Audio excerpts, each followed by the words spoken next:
What is up, guys? It's Orc Flop, and I'm coming at you with another video. And today, I'm going to talk about the second most boring race of the season, the Consumers Energy 400 at Michigan. Sorry this is coming out late because I had to go out to eat at Applebee's, ironically.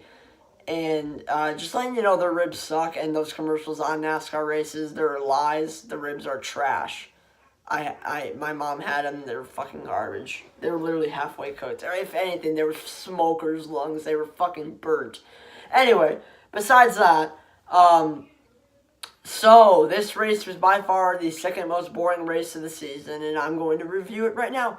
So we start in stage one. You got Denny Hamlin on the pole and Kyle Busch in second. Denny Hamlin gets a good initial start, pulls away to the lead. Kyle Busch closes. But before Kyle Busch can get to Denny Hamlin, Erik Jones ends up getting into the seams of the racetrack and ends up spinning out. And literally his day would be a bunch of bad fortune. He would have bad fortune the rest of the race after that spin, as he kind of tore up his splitter in that spin when he got in the grass. So Erik Jones overall had an unfortunate day, and I'll get along to what other stuff he had to deal with. Yeah. So Erik Jones spun in the grass, and he ended up tearing up his splitter a little bit to the point where the aerodynamics for his car were not good. So it sucks for Erik Jones. Another thing happened to him, which I told you I'll get to later. But anyway, we go back green for stage one, and Kyle Busch gets the lead. Kevin Harvick gets up to second. Blaney gets up to third. And then William Byron, for whatever reason, he decides to side drive Martin Truex Jr. in turn one. And he ends up spitting out Truex and himself because side force is a thing. You can't side draft in turn one. But for whatever reason, he did side draft in turn one. For whatever reason, I don't know, but he did it, so great. He ended up screwing over himself and Truex. That's just wonderful, wonderful. So Truex would have kind of a bad day after that, so yeah. And then we go green for stage one. Kevin Harvick ends up passing Kyle Busch for the lead on the restart. Kyle Busch falls back to second. Blaney's still in third, and Kevin Harvick ends up pulling away like a fucking rocket because clean air exists, and he ends up winning stage one. So Harvick wins stage one. Jimmy Johnson, Martin Truex Jr., Daniel Suarez, and Erik Jones stay out on this pit cycle as they all go into pit road. Truex ends up passing Jimmy Johnson for the lead. Jimmy Johnson drops like a fucking rock. And then Kevin Harvick and Kyle Busch and Ryan Blaney end up closing in on Truex. But I think before that happened, Erik Jones actually spun out because he made contact with Ryan Blaney. And before that, Ryan Newman spun out. Ryan Newman spun out for whatever reason, and that caused a caution. Then after that, Truex was, I think after that, Harvick and Busch were still in the lead. But yeah, after that, Blaney and Erik Jones made contact. Erik Jones ended up getting in the grays and got loose, spun out, and that was pretty much the end of Erik Jones' day. He would never recover from that. So Erik Jones, can we get a rip in the chat for, I guess, yeah, Erik Jones had a pretty awful day today. So he spun out twice. So yeah, it's great for Erik Jones. Checkers or wreckers, even though he's got one win.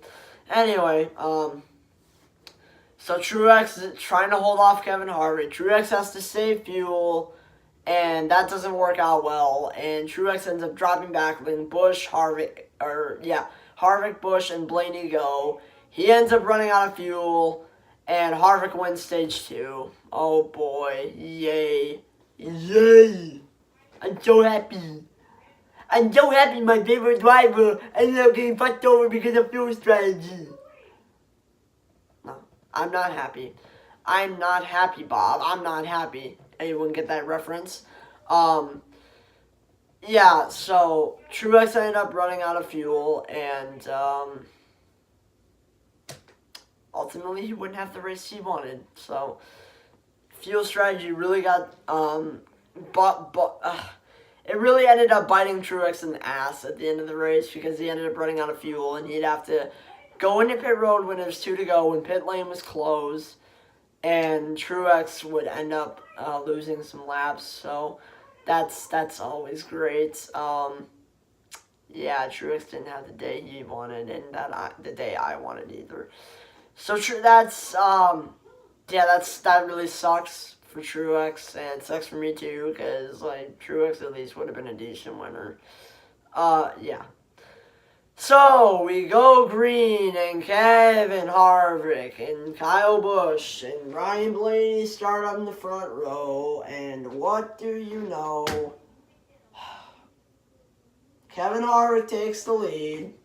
Austin Dillon and Brad Keselowski end up being Harvick was first, Austin Dillon was second, Brad Keselowski was third, and during the pit cycle at around like 30, the reason I'm leaning back is because this race was boring and it ended up having a sucky ending, so yeah, anyway. So Austin Dillon and Ryan Blaney on pit road decide to gamble a little bit, and they're trying to go with a two-tire stop to see if they can beat out Harvick on pit road and try to take the lead and hold him off for the win and try to steal a win from Harvick. It almost worked with Austin Dillon because, surprisingly, Austin Dillon had a really fast car today, and I was really shocked by that because usually RCR sucks and Chevrolet still needs to work on some things, so I was really shocked to see that Austin Dillon had the speed he had today. But then again, that's just because the outside line when you restart is really powerful. I mean, Alex Bowman we thought had a strong car early on, but he ended up getting screwed because he was on the low line the whole rest of the race. So, Austin Dillon, it almost worked until Austin Dillon was trying to battle with Kevin Harvick for the lead. And Harvick ended up passing him, and with like 2 to go, Austin Dillon got a flat tire. And Brad Keselowski ended up passing him. Blaney ended up passing him. Austin Dillon ended up finishing fourth. And Kevin Harvick won the race. It's the same song and dance every single week. Why do I even care? It's so fucking dumb. Thank you, Kamikaze Games. I'm glad you're starting to say that in your reviews now. I like that. I like that. Yeah. Wow. Harvick won a race. Wow. Wow. I had no idea the 4-car was so fast. I thought that was his first win of the season.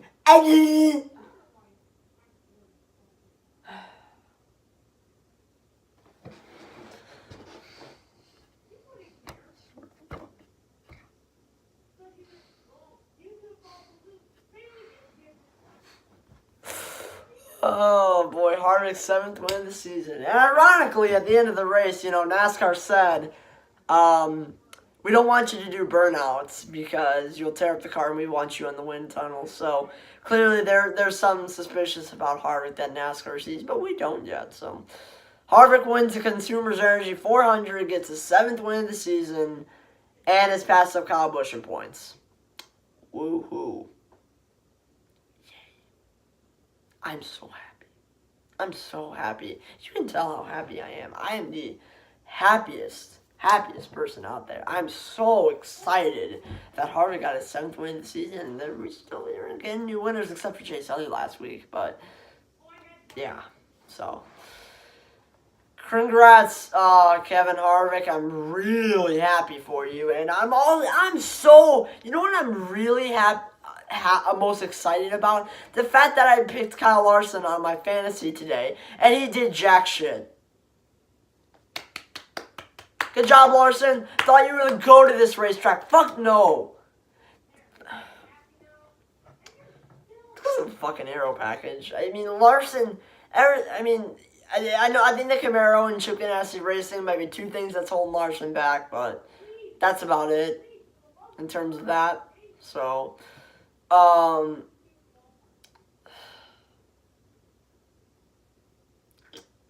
listening to the crickets outside.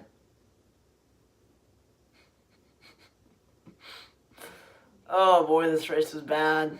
It was bad. I mean, it's probably the 2nd worst race of the season next to Kentucky. So, because clean air mattered so much. Even when Austin Dillon or anyone else was in the lead, they were able to hold on to it. I find it complete BS that, even though I liked it when Truex was leading and he was in clean air, I thought it was kind of BS because Truex was on older tires. And he was able to stay in front of Harvick because there's that little bubble in between the rear and the front of the Gen 6 car, and it pushes cars that have momentum back. So, horrible racing. Fuck this race, dude. Congratulations, Kevin Harvick, and getting your 7th win of the season, taking the points lead, and just making the big three even look stronger. So, I'm so thrilled. I'm so thrilled. Well, to give this race a ranking, I give it a 3 out of 10. I mean, literally the whole race was... Harvick swept the stages. He won stage 1 and 2, and he won the race and got his 7th win of the season. Harvick dominated the race. Truex got fucked over the whole day by getting loose, by spinning out because of side force and William Byron, and then running out of fuel at the end of stage 2 because their strategy didn't work. And ultimately it came down to the fastest car, and it was Kevin Harvick. I believe the top 5 was actually Kevin Harvick, Brad Keselowski, Ryan Blaney, it was Kevin Harvick, Keselowski, Kyle Busch, and Ryan Blaney. That was your top 5. To close this review out, 3 out of 10. I literally summed it up perfectly. I mean, thanks to the teams that actually tried to gamble on pit road by taking 2 tires at the end, but it didn't work. So, Kyle Busch, to quote Kyle Busch, I'm not surprised about anything. Congratulations. Goodbye.